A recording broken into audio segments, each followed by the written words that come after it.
بسم اللہ الرحمن الرحیم۔ السلام علیکم۔ کیپٹل ٹاک میں خوش آمدید۔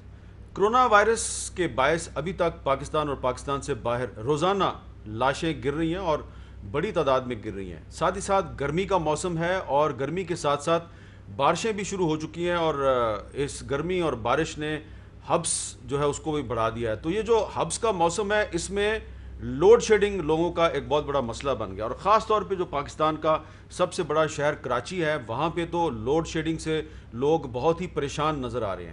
تو لوڈ شیڈنگ کا یہ ماحول ہے، آج ہم لوڈ شیڈنگ پہ بات کرنا چاہتے ہیں، لیکن کیا کریں کہ ایک وفاقی وزیر علی زیدی صاحب جو ہیں انہوں نے آج ایک پریس کانفرنس کے ذریعے جو جے آئی ٹی رپورٹس ہیں ان کو بھی ایک بہت بڑا ایشو بنا دیا ہے، اور ان کا ایک دعویٰ ہے کہ سندھ حکومت نے کل جو جے آئی ٹی رپورٹس پبلک کی ہیں اس میں سے کم ایک جے آئی ٹی رپورٹ جو ہے اس میں یا ٹیمپرنگ کی گئی ہے یا تبدیلی کی گئی ہے، اور انہوں نے چیف جسٹس آف پاکستان سے یہ اپیل کی ہے کہ وہ اس کا از خود نوٹس لیں، ورنہ وہ خود ایک پٹیشنر کے طور پہ سپریم کورٹ میں درخواست دائر کریں گے۔ تو سوال یہ پیدا ہوتا ہے کہ اس وقت پاکستان کا اور کراچی کا سب سے بڑا مسئلہ لوڈ شیڈنگ ہے یا یہ جے آئی ٹی رپورٹس ہیں، اور اگر ان جے آئی ٹی رپورٹس میں کوئی ٹیمپرنگ ہوئی ہے یا کوئی تبدیلی ہو گئی ہے تو یہ ایک بہت بڑا الزام ہے جو کہ ایک وفاقی وزیر لگا رہا ہے۔ تو سوال اس میں یہ بھی پیدا ہوتا ہے کہ یہ جو جے آئی ٹی رپورٹ جس کے بارے میں وہ کہہ رہے ہیں کہ اس کو تبدیل کر دیا سندھ حکومت نے، تو اس میں 6 اداروں کے افراد نے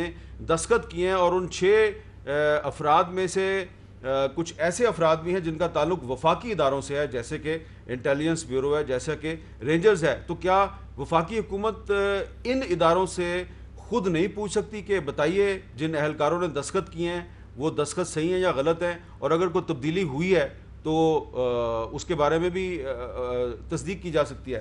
تو یہ معاملہ ہے جس پہ بات کریں گے کہ کراچی کا اور پاکستان کا بڑا مسئلہ جے آئی ٹی رپورٹس ہیں یا لوڈ شیڈنگ ہے اور مہنگائی ہے۔ تو آج گفتگو کے لیے ہمیں جوائن کیا جناب سعید غنی صاحب نے، جو سندھ کے وزیر تعلیم ہیں، پیپلز پارٹی کے رہنما، جناب فردوس شمیم نقوی صاحب جو کہ سندھ اسمبلی میں اپوزیشن لیڈر ہیں اور تحریک انصاف کے سینئر رہنما ہیں، اور معاملہ جو ہے اس میں کیونکہ سپریم کورٹ کو بھی انوالو کر دیا گیا تو لیگل اوپینین لینے کے لیے ہم نے سپریم کورٹ بار ایسوسی کے سابق صدر جناب کامران مرزا صاحب کو بھی ہم نے تکلیف دیا، ان سے بھی بات کریں گے۔ سعید غنی صاحب، ایک بہت بڑا الزام لگا دیا ایک فیڈرل منسٹر نے کہ سندھ گورنمنٹ نے جو رپورٹ کل پبلک کی ہے، خاص طور پہ عزیر بلوچ والی جو جے آئی ٹی رپورٹ ہے اس میں ٹیمپرنگ ہوئی ہے۔ تو یہ ایک بہت بڑا الزام ہے، تو کیا یہ معاملہ اب سپریم کورٹ جو ہے وہ حل کرے یا آپ فیڈرل گورنمنٹ کے ساتھ اس معاملے کو بات چیت سے حل کریں گے، کیا ہوگا؟ میر صاحب دیکھیں، ایک تو جو طریقہ کار ہے کہ صوبائی حکومت نے خود جے آئی ٹیز بنائی اور پھر ان جے آئی ٹیز نے اپنی جو کام تھا، اپنی ذمہ داری تھی وہ پوری کی، اور اس کے بعد ایک رپورٹ بنا کر ہوم ڈپارٹمنٹ کو سبمٹ کروا دی۔ کل یا 1 مہینہ پہلے یا 2 مہینہ پہلے ہمارے پاس نہیں آئی۔ یہ جن برسوں میں بنی تھی 2015 میں 16 میں، انہی برسوں میں کچھ مہینوں بعد جب یہ کام مکمل ہوا تو ہمارے پاس سبمٹ ہو گئی۔ اب اگر 5-6 سال کے بعد ہم نے اس کو پبلک کیا ہے تو اب یہ کہنا کہ جی اس کے اندر کوئی چیز تبدیل کر دی گئی ہے، تو یہ سوال ہم سے نہیں پوچھا جانا چاہیے۔ یہ تو آپ جو جے آئی ٹی جنہوں نے سبمٹ کروائی ہے اس کا جواب تو وہی دے سکتے ہیں۔ ہمیں تو جو ملی ہم نے اس کو پبلک کر دیا ہے، اور جو جے آئی ٹی جس پر یہ زیادہ بات کر رہے ہیں، عزیر بلوچ کی جے آئی ٹی جو ہے، اس پہ 7 افراد کے دستخط نہ صرف ہر صفحے پر ہیں بلکہ ہر صفحے کے اوپر نمبر ڈلا ہوا ہے، اور اس کے بعد آخری پیج جو غالباً 35 نمبر صفحہ ہے اس کے اوپر بھی سب کے دستخط ہیں۔ تو یہ ناممکن ہے کہ ان تمام افراد جن کے اس کے اوپر دستخط موجود ہیں ان کی مرضی کے بغیر یا ان کو اعتماد میں لیے بغیر یا ان کے دستخط کے بغیر کوئی چیز کے اندر ہو سکے۔ اور جب یہ سبمٹ ہو جاتی ہے حکومت کے پاس تو پھر حکومت کے لیے یہ ممکن بھی نہیں ہے کہ وہ تمام لوگوں سے جا کر یہ کہے کہ خدا کے واسطے اس کو چینج کر دو، اس میں سے یہ چیز نکال دو۔ یہ پاسبل نہیں ہیومنلی، لیکن اب اگر پی ٹی آئی کے وزیر صاحب کہہ رہے ہیں تو ہم اس کو کیا کہہ سکتے ہیں۔ لیکن اب وہ دعویٰ یہ کر رہے ہیں کہ اس کے اندر کوئی ٹیمپرنگ ہوئی ہے تو یہ ثابت ان کو کرنا ہے کہ ٹیمپرنگ ہوئی ہے، ہمیں یہ ثابت نہیں کرنا کہ یہ چیز جو ہم نے دی ہے کہ صحیح ہے کہ غلط ہے۔ آفیشلی ہم نے پبلک کر دی ہے۔ ہم نے سندھ ہائی کورٹ میں جب ان کا کیس چل رہا تھا تب ججز جو محترم جج صاحبان ہیں ان کے سامنے بھی یہ رپورٹس رکھی تھی، ان کو سیلڈ انویلپ میں دی تھی، انہوں نے پڑھی تھی، اور جج صاحبان نے پڑھنے کے بعد ہی آرڈر دیا تھا کہ آپ اس کو پبلک کریں۔ اچھا، فردوس شمیم نقوی صاحب، آپ سندھ اسمبلی میں اپوزیشن لیڈر ہیں اور اس وقت کراچی شہر جو ہے اس میں لوڈ شیڈنگ پہ بہت لوگ احتجاج کر رہے ہیں. آپ کی آواز بھی بڑی مؤثر ہے اس میں, بلکہ سب سے زیادہ آپ ہی نے آواز بلند کیا ہے. میں آپ سے یہ جاننا چاہ رہا ہوں کہ یہ جے آئی ٹی رپورٹس ہمارا اس وقت سب سے بڑا مسئلہ ہے, کراچی کے لوگوں کا یہ بڑا مسئلہ ہے, یا لوڈ شیڈنگ اور مہنگائی بڑا مسئلہ ہے؟ میں سمجھتا ہوں سب سے بڑا مسئلہ گڈ گورننس ہے, اور گڈ گورننس میں یہ دونوں چیزیں آ جاتی ہیں. سب سے بڑا مسئلہ لوگوں کو انصاف ملنا ہے, چاہے وہ اکنامک جسٹس ہو, سوشل جسٹس ہو, کمرشل جسٹس ہو. انصاف ایک بہت بڑا لفظ ہے کہ ہر شخص کو اس کا ڈیو مل جائے. یعنی جو چیزیں آئین کے اندر لکھی گئی ہیں, فنڈامنٹل رائٹس, وہ اگر انسانوں کو ملنی شروع ہو جائیں اس ملک کے اندر تو واہ واہ ہونی شروع ہو جائے گی. جی, یہ نہایت افسوس کی بات ہے, خاص طور پہ میں اس والی جے آئی ٹی پہ تو بعد میں آؤں گا. آپ سوچئے ثانیہ بلدیہ, جی, اس جے آئی ٹی میں جو کچھ ڈسکلوز ہوا تھا, اس کے بعد جو کچھ جس حکومت جہاں صوبہ سندھ میں تھی, جو وہ اپنے ایکشن اور انیکشن کو جسٹیفائی کر سکتی ہے یا نہیں, وہ پولیس کا نظام جس کے سامنے یہ جے آئی ٹی آئی ہو, وہ اپنے آپ کو کس طرح جسٹیفائی کرتا ہوگا, وہ عدالتی لوگ جن کے سامنے یہ جے آئی ٹی رکھی گئی اور اس کے بعد کوئی ایکشن ہی نہیں ہوا ہو, وہ کیا کہتے ہوں گے. ایک چیز بڑے واضح ہو رہی ہے کہ اس ملک کے اندر طاقتور کے لیے قانون کچھ اور ہے اور کمزور کے لیے قانون کچھ اور ہے. جب بھی کسی معاشرے میں یہ صورتحال پیدا ہوتی ہے, وہ معاشرہ انعطاف پذیر ہو جاتا ہے. ہمیں پہلی کوشش یہ کرنی چاہیے کہ اپنے معاشرے سے یہ خرابیوں کو دور کرنے کی کوشش کریں. ہم سچ کا, رول آف لا کا اور ایکویلٹی کا جب تک کھلا مظاہرہ نہیں کریں گے, لوگوں میں کبھی یہ شعور بھی نہیں آئے گا اور یہ کانفیڈنس بھی نہیں آئے گا کہ this is a government of the people, by the people, for the people. یہ ابراہم لنکن کا جملہ ہے, لیکن یہ ہر جمہوریت کے اندر مل کے میں سمجھتا ہوں تاریخی الفاظ ہیں جس کو ہم سب کو رکھنا چاہیے. جی, اب آئیں اس جے آئی ٹی کے ذکر کے اوپر جو سعید بھائی نے کہی. اصولی طور پہ میں ان کے موقف سے کوئی اختلاف نہیں رکھتا. یہ کہتے ہیں ہمیں ایک جے آئی ٹی ملی جس پہ 6 سگنیچر تھے, کورٹ میں جمع ہوئی, ہم سے پریشر آ رہا تھا کہ پبلک کر دو, ہم نے اس وقت مناسب نہیں سمجھا, آج ہم نے پبلک کر لی. میں زیادہ سے زیادہ ان سے سوال جو پوچھ سکتا ہوں کہ آپ اتنے دن کیوں بیٹھے رہے, جب آپ نے پبلک کرنی تھی تو آپ پہلے ہی کر دیتے. آپ سپریم کورٹ تک جا رہے تھے اس کو روکنے کے لیے, پبلک ہونے کے لیے. اس میں کون سی ایسی چیز تھی جو آپ چھپا رہے تھے؟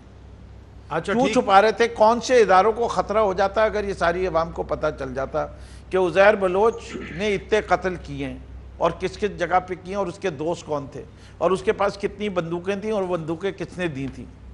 تو کچھ تو تھی بات جس کی پردہ داری تھی. وہ بات اگر نکل کے آئی ہے وہ کورٹ بھی واضح ہوگی, وہ اور کہیں نہیں ہوگی. وہ 4 افسران جنہی نے پہلے بھی رائلی سائن پہ کی, جو علی زیدی نے پیش کی, اور انہوں نے دوسری بھی سائن کی, وہ بتا دیں گے کہ انہوں نے یہ دوسری کیوں سائن کی اور پہلی پہ کیوں نہیں انسسٹ کیا. تو وہ پھر یہ بھی سامنے آ جائے گا کہ کس کے کہنے پہ ان پولیس افسرانوں نے ضد کی ہوگی کہ جی ہم اس والی پہ نہیں سائن کریں گے, ہم اس والی پہ سائن کرنے کو تیار ہیں. ٹھیک ہے, تو وہ کہیں نہ کہیں تو بات کھلے گی, اور بات کھلنی چاہیے. بالکل اس ٹھیک سے ہے. کہ جن لوگوں کے نام آئے ہیں, جن یہاں تو وہ باتیں ہوئی ہیں جس کو کل رات کا اگر کسی نے پروگرام دیکھ رہے ہوں, خاص طور پہ ہمارے معصومانہ بھائی کیا, تو اس کے اندر نبیل قبول صاحب نے بھی یہی بات کہی کہ جی یہ وہ جے آئی ٹی نہیں ہے. اچھا, اس کے اندر انہیں وہ سب بھی دکھایا کہ فریال تالپور کہتی ہیں کہ میں تو جانتی نہیں, قائم علی شاہ کہتے میں جانتا ہی نہیں, تصویریں. اچھا, آپ نے فردوس صاحب آپ نے جو سوال اٹھایا بڑا اہم سوال آپ نے کرتے ہیں. آپ نے ایک سوال بڑا اہم اٹھایا ہے. میں کامران صاحب آپ کے پاس آتا ہوں, لیکن میں واپس سعید غنی صاحب آپ سے پوچھنا چاہتا ہوں. یہ بڑا اہم سوال اٹھایا ہے فردوس شمیم نقوی صاحب نے, ذرا اس کا مختصراً جواب دے دیں کہ یہ آپ 2015-16 کی جے آئی ٹی رپورٹ جو ہے اس کو 2020 میں پبلک کیوں کیا گیا, کیا وجہ تھی جس کی وجہ سے اس جے آئی ٹی رپورٹ کو خفیہ رکھا گیا؟ دیکھیں امیر صاحب, ایک تو جتنی بھی جے آئی ٹیز بنی ہے, کوئی صرف یہ 3 تو نہیں ہیں, بے شمار ہیں مقدمات جس میں جے آئی ٹیز بنی ہیں, اور کوئی جے آئی ٹی پبلک نہیں کی جاتی. یہ بھی ایک تحقیقات ہوتی ہے, نارملی پولیس تحقیقات کرتی ہے اکیلا, لیکن کوئی کیس اگر بڑا تو اس میں جے آئی ٹی بنا دی جاتی ہے, کوئی پبلک نہیں ہوئی ہے. اس میں اگر بات آئی تو اب یہ جے آئی ٹیز آپ کے سامنے ہیں، اس پہ پیپلز پارٹی کے اوپر تو کوئی چیز نہیں ہے. یہی چیزیں ہمارے پاس 2015 اور 16 میں موجود تھی. صرف ایک چیز تھی عزیر بلوچ کے کیس میں جے آئی ٹی میں، جو ایران کے ساتھ اس نے اپنے تعلقات کی بات کی کہ کس طرح ایران کی انٹیلیجنس ایجنسی اس کو استعمال کرتی رہی ہے. اب یہ بات صحیح ہے غلط ہے اس کا فیصلہ میں نہیں کر سکتا. ہم یہ سمجھتے ہیں کہ ان چیزوں کو جب تک ثابت نہ ہو جائیں پبلک نہیں ہونا چاہیے، اور بہتر طریقہ یہ ہے کہ ڈپلومیٹک چینلز کے ذریعے ان چیزوں کو دوسرے ممالک کے ساتھ ریز کرنا چاہیے اور چیزوں کو ایڈریس کرنے کی کوشش کرنی چاہیے. ایک وجہ تھی جس کی وجہ سے نہیں کر رہے تھے، انہوں نے زور لگایا اسمبلی میں کھڑے ہو کے جھوٹی جے آئی ٹی دکھائی، ہم نے پبلک کر دیا کہ اب آپ کے سامنے ہے جو کر لیجیے. میں آپ کو اپنی انفارمیشن شیئر کر دیتا ہوں. میں نے کل بھی شیئر کی تھی کہ یہ جو ایران والا معاملہ ہے اس پہ عزیر بلوچ کا 4 مارچ 2020 کو ٹرائل کے بعد اس کو کنوکٹ کر دیا گیا. 12 سال قید کی اس کو سزا ہو گئی ہے. یہ معاملہ اس پہ ثابت ہو گیا ہے. اور لیکن جو اس نے 198 قتل کیے ہیں وہ معاملہ جو ہے وہ ابھی طے ہونا ہے، اس پہ اس کو سزا ملنی ہے. اب میں کامران مرزا صاحب آپ کی طرف آتا ہوں. کامران مرزا صاحب، یہ اب سوال اہم ہے، آپ ایک لیگل ایکسپرٹ ہیں، تو یہ بتائیے کہ یہ ایک فیڈرل منسٹر نے الزام لگایا کہ پروونشل گورنمنٹ نے جے آئی ٹی میں تبدیلی کی ہے اور وہ چیف جسٹس آف پاکستان سے مطالبہ کریں از خود نوٹس لیا جائے، اور پروونشل گورنمنٹ کہہ رہی ہے جی کہ یہ فیڈرل منسٹر نے جو الزام لگایا ہے اس کو ثابت کرنا اس کا فرض ہے، ہم اس میں کچھ نہیں کر سکتے. تو یہ معاملہ کیسے طے ہوگا؟ دیکھیے بہت سارے سوالات پیدا ہو گئے ہیں. ایک سوال تو یہ ہے کہ یہ 2016 کا معاملہ تھا، 2016 سے انہوں نے پبلک کی ہے 4 سال کے بعد 2020 میں.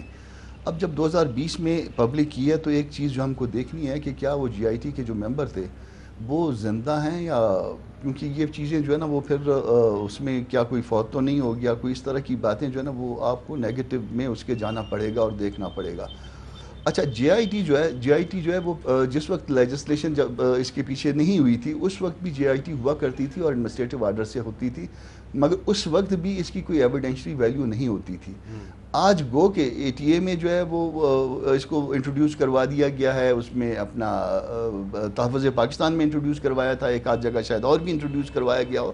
مگر ایک چیز آپ دیکھیے، رپورٹ کی آپ نے لینگویج دیکھی ہے کہ یہ جو ہے نا وہ ڈسکلوز کر رہا ہے، ڈسکلوجر ہے اس کا جو اپنا عزیر بلوچ کا ڈسکلوجر کے پرسنس میں کوئی ریکوری نہیں ہے، اور ڈسکلوجر کے پرسنس میں اگر کوئی ریکوری نہیں ہے تو پھر آرٹیکل 38 ہے قانون شہادت آرڈر 1984 کا، اگر وہ اسٹیٹمنٹ بیفور دی پولیس میں آئے گا، اسٹیٹمنٹ بیفور دی پولیس جو ہے نا اگر کوئی ریکوری نہیں ہے تو پھر اس کو کس حد تک بلیو کیا جا سکے گا. یہ تو ایک اور اس کے بعد جو ہے نا وہ پنڈورا باکس کھلے گا، یہ تو تبدیلی کی ہے یا نہیں کی ہے. اس کے بعد یہ انہوں نے کیا ایویڈنس کیا کلیکٹ کیا ہے اس میں، اور یہ صرف سارے کیا ڈسکلوجر ہیں کہ اس نے 158 یا 158 قتل کیے ہیں، 13 گینگز کے ساتھ تھا، اس میں بھتہ لیا کرتا تھا. مگر یہ سارے جو ہے نا وہ ان 4-5 لوگوں کے پاس جو اس کے ممبر تھے جے آئی ٹی کے، ان کے سامنے ڈسکلوجر ہے. ڈسکلوجر کا کیا جو ہے وہ لیگل سٹیٹس ہوگا یہ بھی ڈٹرمن ہونا ہے، اور یہ کسی لیٹ سٹیج پہ ہوگا، اور جب وہ سٹیج آئے گا تو پھر جو ہے نا وہ سارے بینیفٹ جو ہے نا وہ اس کو بلوچ صاحب کو، عزیر بلوچ صاحب کو ملیں گے. اور پھر جو ہے نا معاملہ جو ہے نا یہ ایک تو ایشو یہ ہے کہ تبدیلی ہو گئی ہے یا نہیں ہوئی ہے اس میں، اور دوسرا ایشو یہ ہے کہ وہ ایڈمیزیبل بھی ہے کہ نہیں ہے. اگر کوئی بھی دونوں میں سے کوئی رپورٹ ہے تو اللہ رحم کرے، بس اس کو اگر کوئی سٹیٹمنٹ کروانے تھے تو اس کے بیفور میجسٹریٹ کرواتے، اس کی ایویڈنس کلیکٹ کرتے. کامران صاحب بیفور میجسٹریٹ بھی ہے، 164 کا بیان بھی ہے جو کہ 27/4/2016 کو ریکارڈ ہوا ہے، اور یہ بیان بھی میرے پاس موجود ہے، پورے کا پورا بیان ہے. اس بیان میں جو اس نے فریال تالپور صاحبہ کا نام لیا ہے، اس میں اس نے زرداری صاحب کا بھی نام لیا ہوا ہے. یہ بیان جو ہے اس میں جو اس نے کوئی بہت سی باتیں کی ہیں وہ جے آئی ٹی رپورٹ میں نہیں ہیں. پھر 2-3 سوال اور بھی پیدا ہو جائیں گے. یہ جو 164 ہوا ہے، 164 کا بیان ہوا ہے، وہ اس کی اریسٹ کے کتنے دنوں بعد ہوا ہے؟ ایک سوال یہ پیدا ہوگا. پھر اگر وہ دوسرا میٹیریل جو ہے اس کے ساتھ یہ کنٹراڈکٹ کر رہا ہے تو پھر کس کو بلیو کریں گے؟ اس کا بینیفٹ کس کو ملے گا؟ ظاہر ملزم کو ملے گا. تو یہ سارا کچھ جو ہے نا وہ آپ اس کو سمجھ سکتے ہیں اس معاملے. اب اس میں فردوس نقوی صاحب ایک سوال میرا یہ ہے کہ جو ہمارے پاس جو رپورٹ ہے جو کل سندھ گورنمنٹ نے ریلیز کی ہے، اور سعید غنی صاحب بھی ابھی بتا رہے تھے، تو جو اس کا لاسٹ پیج ہے اس لاسٹ پیج پہ 6 افراد کے دستخط ہیں، اور اس میں اسپیشل برانچ سندھ کے لوگ ہیں، سی ٹی ڈی کے ایک افسر ہیں، انٹیلیجنس بیورو کے افسر ہیں، آئی ایس آئی کے افسر ہیں، ایم آئی کے افسر ہیں، اور پاکستان رینجرز سندھ کے افسر ہیں. اب میرا سوال آپ سے یہ ہے کہ انٹیلیجنس بیورو ایک وفاقی ادارہ ہے، پاکستان رینجرز بھی جو ہے وہ وزارت داخلہ کے انڈر آتی ہے، تو کم از کم آپ آئی بی والوں سے اور سندھ رینجرز کے جو اہلکار ہیں جن کے دستخط ہیں اس پر، وفاقی حکومت ان سے پوچھ سکتی ہے بھائی کہ یہ آپ کے دستخط ہیں یا نہیں ہیں. Simple is that. تو ایک فیڈرل منسٹر صاحب جو ہیں آپ کے ساتھی، وہ سپریم کورٹ سے کیوں کہہ رہے ہیں کہ وہ از خود نوٹس لے؟ وفاقی حکومت خود کیوں نہیں پوچھ لیتی آئی بی سے اور رینجر سے کہ آپ کے دستخط ہیں یا نہیں ہیں؟ اگر صحیح ہیں تو یہ بتائیں کہ اس میں تبدیلی ہوئی ہے یا نہیں ہوئی. دیکھیں، جو چیز مجھے نظر آ رہی ہے، اور میں یہ پیورلی انٹرپریٹیشن کر رہا ہوں، کہ ان میں سے جو فیڈرل گورنمنٹ کے لوگ تھے 4 لوگ، ان کے دستخط والی ایک جے آئی ٹی موجود ہے جس میں 43 صفحے، اور ایک یہ دوسری جے آئی ٹی ہے جس میں بھی ان کے دستخط ہیں، وہ 35 صفحے کی. جی. اس سے میں 2 مطلب لے سکتا ہوں. ایک مطلب تو یہ کہ وہ 35 صفحے میں جو کچھ لکھا ہوا ہے وہ افسران کہہ رہے ہیں کہ ہاں یہ صحیح لکھا ہوا ہے، اس لیے ہم نے انہیں سائن کر دیا. جو 43 صفحے والی ہے وہ کہتے ہیں یہ بھی لکھا ہوا تھا. 2 افسران نے ایگری نہیں کیا. انہوں نے کہا چلو جتنوں پہ تم ایگری کرتے ہو اس پہ تو سائن کرے، باقی کا بعد میں دیکھا جائے گا. انہی نے وہ رپورٹ بھی داخل کر دی پولیس کے پاس اور اپنے اپنے اداروں کے ریکارڈ میں کہ this is what our interpretation ہے، یہ ہم نے سمجھا ہے، یہ ہمارے سامنے بات ہوئی ہے. باقی کسی دباؤ کی وجہ سے 2 حضرات جو سندھ حکومت کے ہیں، یا کوئی دباؤ نہیں، ان کے اپنے ضمیر نے ان کو اجازت نہیں دی کہ وہ یہ چیز پہ لکھیں، تو وہ پھر یا تو 4 افسران غلط ہیں یا وہ 2 افسر غلط ہیں. اس کے لیے پہنچنے کے لیے فیصلہ کون کرے کہ کس نے کس پہ دباؤ ڈالا، کہ وہ انہی نے جب سائن تو وہ بھی ہوئے ہوئے ہیں، 4 کے سگنیچر اس پہ بھی ہیں، 2 کے نہیں ہیں، تو ان 2 نے کیوں نہیں سائن کیا؟ کیا وہ 4 جھوٹ بول رہے ہیں یا ان 2 پہ کوئی دباؤ تھا؟ اس کا فیصلہ کون کرے گا؟ اس کا فیصلہ صرف ایک جوڈیشل کمیشن کر سکتا ہے. اچھا، اب سعید غنی صاحب ذرا یہ بتا دیجئے کہ کیا یہ بات درست ہے کہ ایک 43 پیجز کی 43 پیجز کی ایک جے آئی ٹی علیحدہ ہے اور 35 صفحے کی جے آئی ٹی جو سندھ گورنمنٹ نے ریلیز کیا وہ علیحدہ ہے، اور 43 صفحوں والی جو ہے اس پہ دستخط کسی اور نے کیے ہیں اور 35 صفحوں والی پہ دستخط کسی اور نے کیے ہیں، اور ساتھ ہی ساتھ جو عزیر بلوچ دستخط انہی لوگ ہیں حامد میر صاحب، دستخط تو نہیں کیے ہیں. اچھا جی، تو اور جو دستخط سیم لوگوں کے عزیر بلوچ کا جو 164 کا بیان ہے اس میں جو پیپلز پارٹی کے رہنماؤں کا اس نے ذکر کیا ہے لیکن جے آئی ٹی میں ذکر نہیں ہے. یہ 2 سوال بڑے ہیں ہمیں. دیکھیں میر صاحب، ایک تو مجھے کامران مرتضیٰ صاحب اس پہ کریکٹ کر سکتے ہیں. دیکھیں جو جے آئی ٹیز بنتی ہیں اس میں صوبائی حکومت کا محکمہ داخلہ وہ جے آئی ٹی کانسٹیٹیوٹ کرتا ہے، اور جب جے آئی ٹیز اپنا کام پورا کر لیتی ہیں، جو رپورٹ بناتی ہیں، جو مرتب کرتی ہیں، وہ رپورٹ ہوم ڈپارٹمنٹ میں سبمٹ کرا دیتی ہیں. اب یہ کہنا فردوس شمیم رفیع صاحب کا کہ ایک آدمی رینجرز کا تھا تو اس نے رینجرز کو دے دی، تو ایک آئی بی کا تھا تو اس نے آئی بی کو دے دی، اور ایک ادھر کا تھا ادھر دے دی، یہ میرا نہیں خیال کہ اس طرح ہوتا ہے. جب جے آئی ٹی کے تمام ممبران اس پہ دستخط کرتے ہیں تو ایک سربراہ ہوتا ہے جے آئی ٹی کا، وہ جا کر ہوم ڈپارٹمنٹ میں اپنی لیٹر کے ساتھ اس کو سبمٹ کرا دیتا ہے، اور یہی کچھ ان جے آئی ٹیز میں ہوا ہے. اب مجھے نہیں پتا کہ جی کس نے کہاں جمع کرائی، کون سی غلط تھی کون سی صحیح تھی. میں نے تو یہ خود بھی تینوں جے آئی ٹیز اس وقت دیکھی ہیں جب یہ پبلک ہوئی ہیں، اور عزیر بلوچ کی 2-3 دن پہلے میڈیا کے ذریعے آنا شروع ہو گئی تھی تو وہ میں نے دیکھ لی. تو یہ 3 جے آئی ٹیز ہم نے جو بعد میں دیکھی اس پہ، بلکہ ایک جو ہے مورائی صاحب والی، نثار مورائی والی جو جے آئی ٹی ہے اس میں 2 افراد کے دستخط نہیں ہیں، تو جس طرح ہمیں سبمٹ ہوئی تھی اسی طرح ہم نے پبلک کر دی ہے. باقی جو آپ نے شاید کوئی اور بات پوچھی کہ ہمارے جو لوگوں کے نام ہیں 164 میں، میں آپ کو 2-3 مثالیں دے دیتا ہوں. 164 میں قادر پٹیل صاحب کے اوپر بھی ایلیگیشن ہے، وہی ایلیگیشن جس کو علی زیدی صاحب دہراتے ہیں. قادر پٹیل جو ہے وہ برطانیہ میں تھے، رینجرز اس کی تحقیقات کر رہی تھی عزیر بلوچ کی، انہوں نے قادر پٹیل کو نوٹس بھیجا کہ یہ آپ آئیے، آپ سے ہم نے تحقیقات کرنی ہے. قادر پٹیل لندن سے واپس آیا اور 2 یا 3 دن تک رینجرز صبح سے شام تک ان سے تحقیقات کرتی رہی، اور اس عزیر بلوچ کے ایشو میں انہوں نے قادر پٹیل کو کلیئر کر دیا. اس کے ساتھ ساتھ اور کئی لوگوں کے اس کے اندر نام ہے جس میں پولیس آفیسرز بھی ہیں جنہوں نے ارشد پپو کو اٹھایا اور پولیس موبائل میں لے کر آیا اور سب کچھ کیا. کئی لوگ ان مقدمات میں گرفتار ہوئے، اور گرفتار ہونے کے بعد میرا اپنا خیال یہ کہ شاید سارے کے سارے جو ہیں وہ ضمانتوں پہ آ گئے ہیں، یا شاید کوئی چھوٹ بھی گیا ہوگا، کوئی ایک آدھا جیل میں ہوگا، لیکن اکثریت لوگوں کی آج جیل میں نہیں ہے، جیل سے باہر ہیں. تو اگر تو اس 164 کے اسٹیٹمنٹ میں اتنی طاقت تھی اور اتنی سچائی تھی تو نہ تو قادر پٹیل کو رینجرز کو کلیئر کرنا چاہیے تھا، اور نہ ہی جو وہ افراد اس میں اور مختلف قتل کے الزامات میں اس کے ساتھ شامل تھے ان کو عدالتوں کو آسانی سے ضمانتیں دے دینی چاہیے تھی. وہ لوگ باہر پھر رہے ہیں، تو میرا خیال ہے کہ ہمیں انتظار کرنا چاہیے کہ 164 کا اسٹیٹمنٹ بھی جو ہے اس کی حیثیت اور وقت بھی آپ کے سامنے شاید آ جائے گی کسی وقت. اب اس میں کامران مرزا صاحب یہ بتائیے کہ جو 164 کی جو اسٹیٹمنٹ ہوتی ہے، یہ اس اسٹیٹمنٹ کی قانونی اہمیت کیا ہے؟ کیا یہ ہو سکتا ہے کہ بعد میں عزیر بلوچ کہہ دے کہ جی مجھ پہ دباؤ تھا اور میں نے دباؤ میں یہ اسٹیٹمنٹ دی تھی؟ دیکھیے وہ میکر کے خلاف تو جنا سیفلی یوز کی جا سکتی ہے، مگر جن کے خلاف اس نے بات کیا پھر اس کے بعد دیکھنا ہوگا کہ ان کی پریزنس میں بات کی ہے، ان کی ایبسنس میں بات کی ہے. جب وہ ریٹریکٹ کر جائے گا کنفیشن سے، وہ کہے گا کہ میں نے کی نہیں ہے، تو جب کہے گا میں نے کی نہیں ہے تو اپنے خلاف اگر کارپوریشن ہوگی اپنے خلاف تو اس کے استعمال ہو سکے گی ریٹریکٹ کرنے کے باوجود بھی، مگر دوسرے کسی اور کے خلاف استعمال نہیں ہو سکے گی. اچھا، اس نے ایک جگہ پہ اس نے کہا ہے اس اسٹیٹمنٹ کے مطابق، ایک جگہ پہ وہ کہہ رہا ہے میں نے پیپلز امن کمیٹی کے نام سے ایک دہشت گرد تنظیم بنائی، یعنی کہ وہ خود کہہ رہا ہے کہ میں نے پیپلز امن کمیٹی کے نام سے دہشت گرد تنظیم بنائی. تو یہ تو اس کے خود اپنے خلاف استعمال ہو جائے گی. اپنے خلاف استعمال ہو سکتی ہے، دوسرے کے خلاف نہیں. ریٹریکٹ کرے گا تو ریٹریکٹ کرنے کے بعد، کیونکہ خالی اس پہ ریلائی کر کے سزا دینا سیف کبھی بھی نہیں ہوتا کیونکہ وہ کسٹڈی میں ہوتا ہے. اچھا، تو میکسیمم جو ہے اس کے اپنے خلاف استعمال ہو سکتی ہے، کسی اور کے خلاف بہت مشکل ہوتا ہے. اچھا، اب میں ذرا اس میں چاہ رہا ہوں کہ آج علی زیدی صاحب نے ہمارے پروگرام کیپٹل ٹاک کے بھی کچھ کلپس جو ہیں وہ اپنی پریس کانفرنس میں چلائے ہیں. تو ایک میں پہلے آپ کو سنوانا چاہ رہا ہوں پورا کلپ. زیدی صاحب نے پورا کلپ نہیں چلایا، میں آپ کو پورا کلپ سنوانا چاہ رہا ہوں. آصف زرداری صاحب سے 2015 میں ہم نے ایک انٹرویو کیا تھا، وہ کلپ زیدی صاحب نے چلایا ہے، لیکن ہم اس کو ذرا پورا چلانا چاہ رہے ہیں. ذرا دیکھیے اس میں کیا تھا. الطاف حسین کے بعد آپ کی بھی باری آ سکتی ہے. ان کے لیے ایک سہولت مرزا صاحب نے بیان دیا، تو کچھ دنوں میں اگر عزیر بلوچ پاکستان آ گئے تو ہو سکتا ہے عزیر بلوچ آپ کے خلاف بیان دے دیں.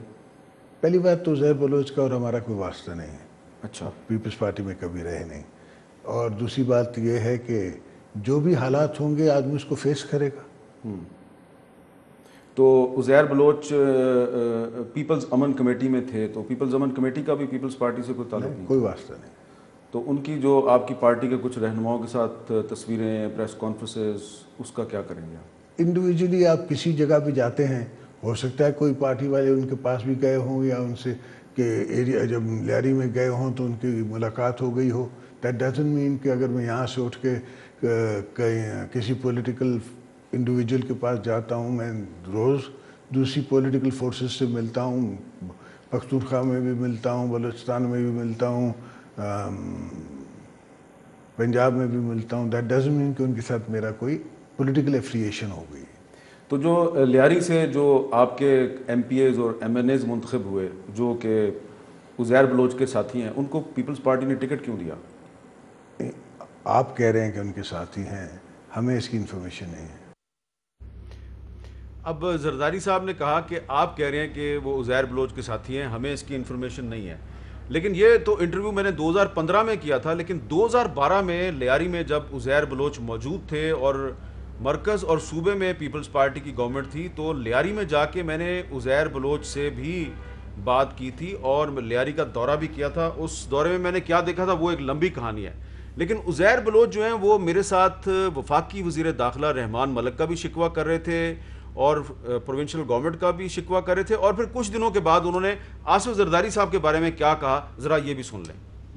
کیوں پاک فوج کے حوالے نہیں کرتے ہیں کراچی شہر کو؟ کراچی کے لوگوں کی جان اور مال کی تحفظ کے لیے اگر پاک فوج نہیں آئے گا تو یہ مزید اسی طریقے سے لاشیں گرتے رہیں گے اور کراچی کے حالات. عزیر بلوچ صاحب مجھے یہ کہہ رہے ہیں کہ کراچی میں فوج کو بلا لو، جبکہ وفاقی حکومت کے کچھ وزیر کہتے ہیں کہ عزیر بلوچ تو بی ایل اے کے دہشت گردوں کو پناہ دیتا ہے.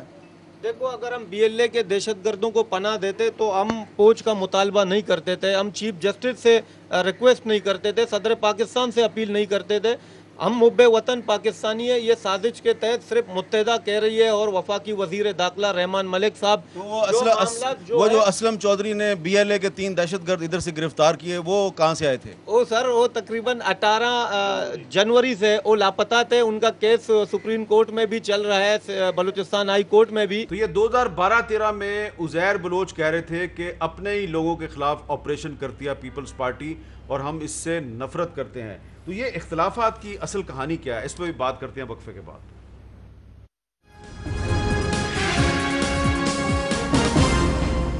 ہم نے آج گفتگو شروع کی تھی کہ پاکستان کا اور کراچی کا بڑا مسئلہ لوڈ شیڈنگ اور مہنگائی ہے یا JIT رپورٹس۔ تو ابھی تک تو ہم JIT رپورٹس پہ ہی گفتگو کر رہے ہیں اور میں چاہ رہا ہوں کہ لوڈ شیڈنگ پہ بھی تھوڑی سی گفتگو ہو جائے، لیکن اس سے پہلے ذرا یہ معاملہ نپٹا دیں۔ سعید غنی صاحب، میں نے وقفے سے پہلے کچھ کلپس لائے ہیں عزیر بلوچ کے، میرے ساتھ بھی اس کی گفتگو ہے۔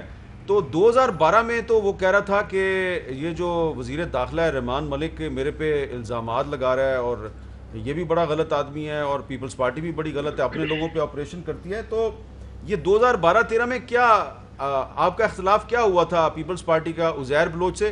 کیونکہ اس سے تو کوئی انکار نہیں کر سکتا، سب جانتے ہیں کہ شروع میں تو اس کا تعلق تھا پیپلز پارٹی سے، لیکن پھر وہ پیپلز پارٹی کے خلاف کیوں ہوا؟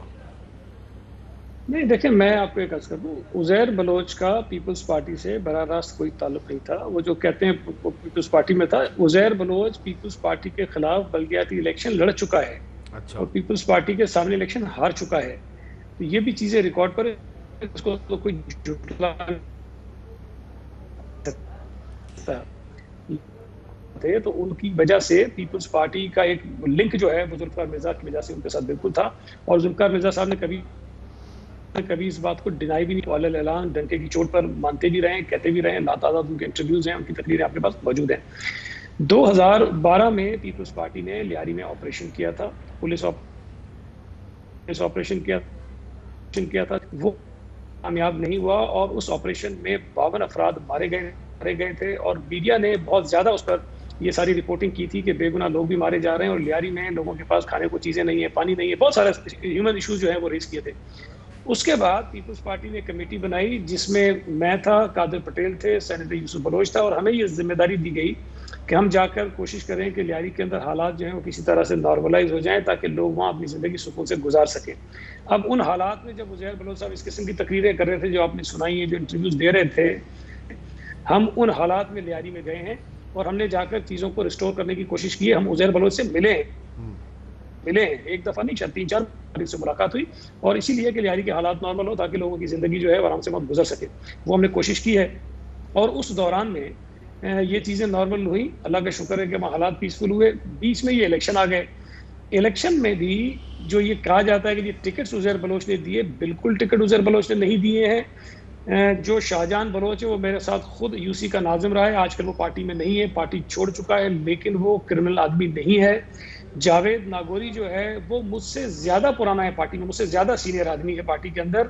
جو ثانیہ ناز ہیں ان کو میں پہلے نہیں جانتا تھا، ظاہر ہے کہ لیاری کی لوکل خاتون تھی، لیکن ان کو بھی جب ٹکٹ دیا گیا تو ہم نے زیادہ اس لیے بات نہیں کی کہ خاتون ہیں، لیاری سے ڈائریکٹ سیٹ پہ آ رہی ہے تو ظاہر ہے وہ دہشت گرد تو خاتون نہیں ہو سکتی ہے۔ اچھا، تو ان لوگوں ذرا سعید غنی صاحب، یہ جو صفحہ نمبر 7 ہے عزیر بلوچ کے 164 کے بیان کا صفحہ نمبر 7، اس پہ وہ دعویٰ کر رہے ہیں کہ جنرل الیکشن 2013 میں سینیٹر یوسف بلوچ کے ذریعے فریال تالپور سے میں رابطے میں تھا، میں نے شاہجہان بلوچ، جاوید نگوری، عبداللہ بلوچ اور ثانیہ ناز کو پارٹی ٹکٹ دیے۔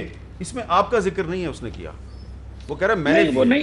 دیکھیں میں آپ سے عرض کروں، میں تو کہہ رہا ہوں نا، وہ جو دعوت کی ویڈیو آتی ہے اس میں نہیں ہوں، لیکن میں اس دعوت میں تھا، میں تو چھپاتا نہیں ہوں، جو چیزیں ہیں وہ ہیں۔ عبداللہ بلوچ آپ کو پتہ ہے بھٹو صاحب کی کابینہ میں وزیر تھے۔ اچھا، ہماری جو MNA ناز بلوچ ان کے والد ہیں، وہ پرانا پارٹی کا آدمی ہے، 2013 سے پہلے 2008 میں بھی الیکشن لڑ چکا ہے قومی اسمبلی کا، انہوں نے 70,000 ووٹ لیے تھے وہاں سیٹ سے۔ تو مطلب کہنا ہے کہ عزیر بلوچ کی کہنے پہ ٹکٹ دیا ہے، یہ بات سمجھ میں نہیں آتی ہے۔ یہ ضرور ہوا ہوگا، دیکھیں عزیر بلوچ کا اپنا ایک دبدبا تو تھا نا لیاری کے اندر اور کچھ علاقوں کے اندر، اس سے تو کسی کو انکار نہیں ہے، اور وہاں حالات بھی وہ خراب ہوتے رہے ماضی میں۔ ہم نے یہ ضرور کوشش کی کہ حالات لیاری کے نارملائز ہو جائیں، اور وہاں پر لوکل کینڈیڈیٹ، ایک بات ضرور کہی تھی لیاری کے لوگوں نے کہ ہمیں کینڈیڈیٹ جو آپ دیں وہ دیں جو لیاری کے اندر رہتے ہوں، جو وہاں کے لوکل ہوں، اور اس بات پر ہم نے اتفاق کیا, اور یہ لوگ جو ہیں وہ لوکل لیاری کے تھے سارے. اب اس میں جو حلف کی بات ہے, اگر آپ یوسف بلوچ کا حلف جو آج انہوں نے دکھایا ہے کہ یوسف بلوچ تقریر کر, آپ سنا تو یوسف بلوچ کیا کہہ رہا ہے. یوسف بلوچ یہ کہہ رہا ہے کہ ہم اور عزیر جان مل کر لیاری کے مسائل کو حل کریں گے. تو اس کا مطلب یہ ہے کہ پیپلز پارٹی کے ساتھ تو نہیں تھا, پیپلز پارٹی اس سے الگ تھا. اب جو حالات تھے ان حالات میں ان لوگوں نے کس طرح حلف لیا ہمیں نہیں پتا تھا, لیکن جب یہ حلف کی ویڈیو پہلی مرتبہ سامنے آئی, جاوید ناگوری کیبنٹ کا ممبر تھا, اس کو کابینہ سے ہٹا دیا گیا, وزارت سے نکال دیا گیا, لیکن اس کے بعد مختلف مواقع پر ایسے حالات ہوئے پیدا کہ یہ ہمارے ایم پی ایز اور ایم این ایز کسی طرف جا سکتے تھے, لیکن وہ اس حلف پہ نہیں گئے جو انہوں نے عزیر کے ساتھ لیا تھا, وہ پارٹی کے ساتھ کھڑے رہے. تو ان حالات کو دیکھے جانے کی ضرورت ہے. لیکن میں صرف ایک گزارش کروں گا, کبھی آپ کے شو میں آتے ہیں وہ شکور شاہ ان کے ایم این اے ہیں, ان سے پوچھیے گا 2012 میں وہ پارٹی کے نائب صدر تھے ہمارے کراچی کے, انہوں نے استعفیٰ کیوں دیا تھا پارٹی کے عہدے سے. اور حبیب جان نے 2018 کے الیکشن میں آ کر کس کی کمپین چلائی تھی. لیکن اب تو شکور شاہ جو ہیں وہ لیاری کے ایم این اے فردوس نہیں, انہوں نے استعفیٰ دیا تھا نا 2012 میں پارٹی کے عہدے سے, کیوں دیا تھا ذرا پوچھیے گا نا ان سے آپ. چلے وہ ان سے پوچھ لیں گے کس بنا پر دیا تھا. فردوس صاحب, اب تو شکور شاہ صاحب جو ہیں وہ لیاری سے پاکستان تحریک انصاف کے ایم این اے ہیں, اور پاکستان تحریک انصاف جو ہے وہ اس نے شکور شاہ صاحب کو ٹکٹ دیا اور وہ جیت گئے. تو اب لیاری سمیت جو کراچی کے لوگ ہیں وہ ان کے جو مسائل ہیں اس میں سے ایک لوڈ شیڈنگ بڑا سر فہرست ہے, آپ بھی اس پہ آواز بلند کر رہے ہیں. تو یہ جے آئی ٹی پہ تو ہم نے کافی بحث کر لیا, ذرا آپ یہ بتائیے نا کہ یہ اب لوڈ شیڈنگ کا جو مسئلہ ہے اس سے جان چھڑانے کے لیے کیا پیپلز پارٹی سے لڑ کر آپ کو کامیابی ملے گی یا ساتھ ملا کے کامیابی ملے گی؟ دیکھیے بات یہ ہے کہ پیپلز پارٹی کے ساتھ مل کے تو کوئی کام ہو ہی نہیں سکتا. میں تو اس نتیجے پہ پہنچ چکا ہوں 2 سال میں, ٹھیک ہے. اس سے کہ ان کا سوچنے کا طریقہ اور ہمارے سوچنے کے طریقے میں بہت فرق ہے. یہ 2009 میں ابراج گروپ کو انہی نے ہینڈ اوور کر دی اور الاؤ کیا الجمعہ گروپ سے, اور جو شرائط ہیں وہ ان کو بہتر پتہ ہوں گی یا نیپرا کو بہتر پتہ ہوں گی, اور ہم چاہ رہے ہیں کہ اس کا ڈسکلوجر کم سے کم اسٹینڈنگ کمیٹی میں ہو. 2023 تک کا کراچی پاکستان کے سب سے بڑے شہر کی قسمت کا فیصلہ کر دیا گیا کہ یہ ایک مونوپلی کے تحت ایک اہم یوٹیلیٹی آپریٹ کرے گی, اور اس کے اوپر necessary checks and balances introduce نہیں ہوئے جس کی وجہ سے وہ فائدہ اٹھاتی رہی. میں نے یہ آواز 2020 میں اس لیے اٹھائی ہے کہ 2023 کے اندر جتنی جماعتیں ہیں ان سب کو اس بات کا احساس ہونا چاہیے کہ یہ شہر اب متحمل نہیں ہے کہ اس قسم کی کسی مونوپلی کے نگوں اس شہر کو رکھ دیا جائے, کہ اس کی بلیک میلنگ پہ رکھ دیا جائے. تو بہتر طریقہ یہ ہے کہ جنریشن کو سپریٹ کیا جائے, ٹرانسمیشن کو سپریٹ کیا جائے, اور ڈسٹریبیوشن کے ویلنگ چارجز کو طے کر کے اس شہر کی ڈسٹریبیوشن میں 2-3 کمپنیز کو لے آیا جائے, اور فیوچر کی اسٹرکچرنگ پاور کی اسی طرح کرنی چاہیے. اور اگر ایک ہی کمپنی کے پاس رہے گی تو جو حشر ہوگا اس سے میں خوف زدہ ہوں, خاص طور پہ اس وقت جب کہ شنگھائی الیکٹرک خریدنے کی کوشش کر رہی ہے کہ الیکٹرک کو, اور ان سے جو بھی معاہدہ کیا جائے میں سمجھتا ہوں مونوپلی کمیشن کو اشورنس دینی چاہیے, سٹی گورنمنٹ کو, سندھ گورنمنٹ کو اور نیپرا کو, کہ کس طریقے سے شہریوں کے حقوق کا خیال رکھا جا رہا ہے. ٹھیک ہے. اور یہ ساری باتیں پبلک میں آنی چاہیے کہ پبلک بھی اس کو کہہ سکے کہ ہاں اگر یہ شنگھائی الیکٹرک کو بیچا جا رہا ہے تو نہ اس کے 2023 کے ایگریمنٹ کو فردر انہینس کیا جا رہا ہے, 2023 تک کا یہ ایگریمنٹ ہے, اور اسی کے بعد جو کچھ شنگھائی الیکٹرک کے ساتھ ہوگا یا اس کمپنی کے ساتھ ہوگا اس پہ شنگھائی الیکٹرک کو کوئی اعتراض نہیں, ورنہ وہ بات آج کر لی جائے. ٹھیک ہے. اب اس میں اس سے کہ ہم سمجھتے ہیں کہ اس شہر کا اور کوئی علاج نہیں ہے اس وقت اس بحران سے نکلنے کا, اس سے کہ ایک مونوپلی کے نیچے وہ جو کچھ انہوں نے کیا ہوا کیا ہے, ان کے خلاف کوئی ایکشن ہوتا ہے, ایک بڑا وکیل کھڑے کرتے ہیں, کورٹ میں جا کے اسٹے لے آتے ہیں.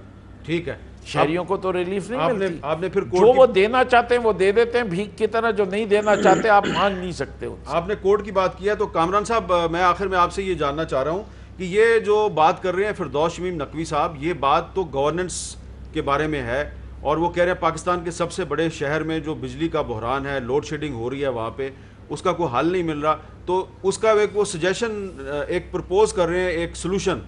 تو یہ معاملہ جو ہے اگر سندھ گورنمنٹ نہیں مانتی تو کیا اس میں پھر عدالت کو انٹروین کرنا چاہیے؟ کوئی عدالت جائے گا تو مسئلہ حل ہوگا، یا پھر یہ معاملہ اسی طرح گڑبڑ چلتی رہے گی؟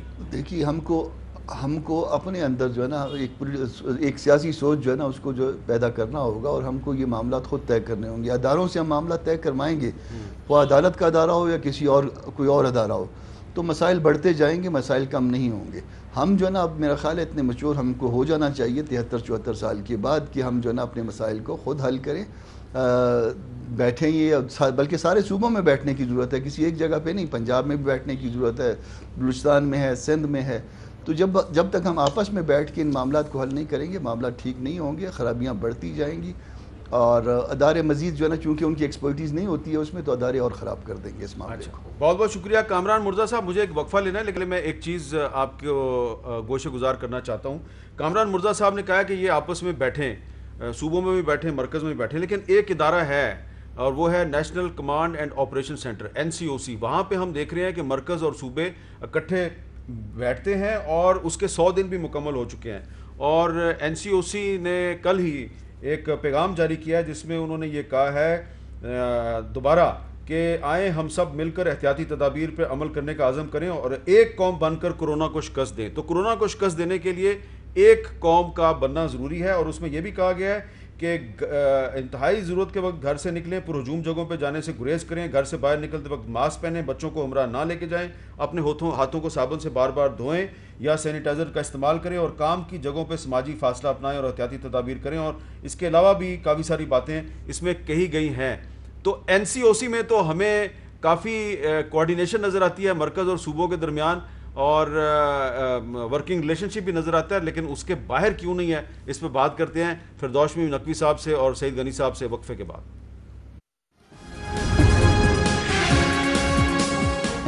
سعید غنی صاحب، ابھی وقفے سے پہلے فردوس شمیم نقوی صاحب یہ فرما رہے تھے کہ پیپلز پارٹی کے ساتھ مل کے تو چلنا بہت ہی مشکل ہے، کیونکہ ان کی سوچ میں اور ہماری سوچ میں بہت فرق ہے. لیکن ابھی 2 دن پہلے، یہ جو سیٹرڈے کا دن تھا، NCOC کے اجلاس میں مجھے اسد عمر صاحب کی گفتگو سننے کا موقع ملا. اس سے پہلے بھی میں نے NCOC کا ایک اجلاس جو ہے 1 مہینہ پہلے اس کو اٹینڈ کیا تھا. 2 گھنٹے میں نے دیکھا کہ مراد علی شاہ صاحب اور اسد عمر کی بڑی اچھی کوارڈینیشن چل رہی تھی. اور 2 دن پہلے بھی اسد عمر صاحب ہمیں یہی بتا رہے تھے NCOC کی چھت تلے کہ صوبوں کے ساتھ ان کے معاملات بڑے صحیح چل رہے ہیں.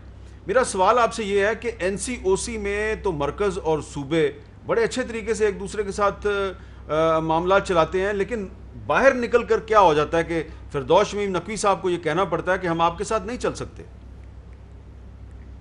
دیکھیں، ایک تو ظاہر ہے کہ جو اسٹائل ہے PTI کا، وہ ہمارے ساتھ کیا وہ کسی کے ساتھ بھی نہیں چل سکتے. وہ تو اگر پیچھے سے پکڑنا ہو تو ان کا ایک اتحادی بھی ان کے ساتھ نہ کھڑا ہو، وہ تو سارے بیچارے بھاگ گئے ہوتے. لیکن جہاں تک NCOC کی بات ہے تو وہاں چونکہ ایک کرونا کا ایشو ہے جس پر سنجیدگی کا مظاہرہ کرنا بہت ضروری ہے، اور میں سمجھتا ہوں کہ سندھ حکومت ڈسپائٹ آف مینی ریزرویشنز ہم کوشش کرتے ہیں کہ وہاں کنسنسس رہے اور کوئی ایسی صورتحال پیدا نہ ہو جس سے کرونا کی وبا کے خلاف جو کمپین ہے وہ متاثر ہو. تو ہماری کوششیں ہمیشہ رہی ہیں کہ ہم سنسیئرٹی کے ساتھ، سنجیدگی کے ساتھ اپنا نقطہ نظر رکھیں. اور بعض اوقات سچی بات ہے، میں بھی کچھ میٹنگز کا حصہ رہا ہوں، ہمیں اعتراضات بھی ہوتے ہیں، لیکن ہم اس لیے بات مان لیتے ہیں کہ ایک نیشنل جو نیریٹو بلڈ ہونا ہے وہ اسی طرح چلتا رہے، کہ یہ نہ ہو کہ ہم کسی اور طرف ہوں اور وفاقی حکومت کسی اور طرف ہوں. تو وہ ظاہر ہے کہ ذرا ایشو ڈفرینٹ ہے، ڈیفیکلٹ چیز ہے. لیکن ادروائز اگر آپ کہیں کہ جی سیاسی جماعتوں کے درمیان جو تعلقات ہیں تو PTI کا کس سیاسی جماعت کے ساتھ تعلق اچھا ہے جو اس وقت اپوزیشن میں بیٹھی ہیں یا جو ان کے ساتھ نہیں ہیں؟ اور جو ان کے ساتھ ہیں ان کے ساتھ ان کا بھی حشر ہو رہا ہے، وہ بھی آپ کے علم میں سارا. اچھا، میں نے آپ کو نقوی صاحب میں نے آپ کو یہی سوال کرنا ہے کہ ٹھیک ہے، ایک طرف تو آپ کا موقف ہے اور علی زیدی صاحب کا موقف ہے، آپ سندھ میں جو پیپلز پارٹی کی حکومت ہے اس سے بڑی شدید تنقید کر رہے ہیں، لیکن دوسری طرف یہ آپ ہی کی فیڈرل گورنمنٹ ہے، وہ یہ اشتہار جاری کرتی ہے کل، اور وہ کہہ رہے ہیں جی 100 دن پورے ہو گئے NCOC کے اور بڑا اچھا کام چلائے، اور آئیں ہم سب مل کر احتیاطی تدابیر پہ عمل کرنے کا عزم کریں اور ایک قوم بن کر کورونا کو شکست دیں. تو فیڈرل گورنمنٹ کہتی ہے ایک قوم بن کر کورونا کو شکست دیں، آپ کہتے ہیں کہ ہم سندھ کی حکومت کے ساتھ نہیں چل سکتے. تو یہ تضاد ہے. بالکل آپ نے ایسا اچھی بات پکڑی ہے کہ میں این سی او سی کے اندر جو بات طے ہو جائے تو اس کے بعد شریف لوگ جو ہیں جب ایک کنسنسس پیدا ہو جاتا ہے تو وہ باہر آ کے ڈسینشن نہیں شو کرتے. جی آپ ان کے تمام وزراء کو دیکھ لیجئے کتنی بٹرنس کے ساتھ یہ کرٹیسائز کرتے ہیں. جو فیصلے وہاں ہو بھی چکے ہیں, خود سعید غنی صاحب اگر نیشنل کریکولم پہ ایگری کرتے ہیں یا کسی چیز پہ ایگری کرتے ہیں تو باہر آ کے کہتے ہیں کہ باقی سب تو بیوقوف ہے, جو ہم کر رہے ہیں وہی بہتر ہے. اور اس کے بعد جب ہم ان کو دکھاتے ہیں کہ پبلک ٹرانسپورٹ کا کیا حال ہے, صفائی ستھرائی کا کیا حال ہے, 12 سال سے لارے لپے دیے جا رہے ہو 55% آبادی کو, اور جو باقی 50% ہے آپ ان کو جو کہہ رہے ہو ان کے پاس شاید وہ ابلاغ عامہ نہیں ہے, ورنہ وہ بھی سب سیکھ چکے ہوتے. تو آپ یہ کہہ رہے ہیں کہ نہیں چل سکتے آپ ان کے ساتھ. یہ اپنے آپ کو پاپولیرٹی کہتے ہیں, یہ عوام کے ساتھ اتنا جھوٹ بولتے ہیں کہ جھوٹوں کے ساتھ کام نہیں کیا جا سکتا. چلے ٹھیک ہے, آپ نے کلیئر کر دیا کہ آپ ان کے ساتھ نہیں چل سکتے. نقوی صاحب بہت بہت شکریہ. اب وہ میرا ٹائم ختم ہو گیا. جھوٹوں کے ساتھ نہیں چل سکتے. آپ بہت شکریہ, اور سعید غنی صاحب آپ کا بھی بہت بہت شکریہ. اور فردوس شمیم نقوی صاحب کہہ رہے ہیں کہ وہ ان کے ساتھ نہیں چل سکتے. مجھے آخر میں آپ کو 2 خطوط دکھانے ہیں. ایک خط ہے چودھری شجاعت حسین صاحب کا, دوسرا خط ہے ڈاکٹر خالد مقبول صدیقی صاحب کا. چودھری شجاعت حسین عمران خان صاحب کی اتحادی جماعت مسلم لیگ قائد اعظم کے سربراہ ہیں, اور انہوں نے وزیر اعظم سے خط میں کہا ہے کہ میڈیا جو ہے یہ ریاست کا چوتھا ستون ہے, اس کے ساتھ محاذرائی بند کیجئے. اور خاص طور پہ انہوں نے اس میں میر شکیل الرحمان کا اور چینل 24 کا جو لائسنس معطل کیا گیا اس کی مذمت کی ہے. اور متحدہ قومی موومنٹ نے جو آج خط لکھا ہے اس میں انہوں نے بھی یہی کہا ہے کہ میڈیا ہمارے معاشرے اور جمہوری نظام کے لیے اشد ضروری ہے. اور انہوں نے بھی کہا ہے کہ چینل 24 کا جو لائسنس معطل کیا گیا تو یہ معاملہ جو ہے اس کو طے کیا جائے بات چیت کے ذریعے, اور 900 گھرانوں کا روزگار جو ہے اس کو خطرے میں نہ ڈالا جائے. تو حکومت کے اتحادی جو ہیں 2 بڑی اتحادی جماعتیں وہ وزیر اعظم سے خط لکھ کے کہہ رہی ہیں کہ میڈیا سے محاذرائی بند کی جائے.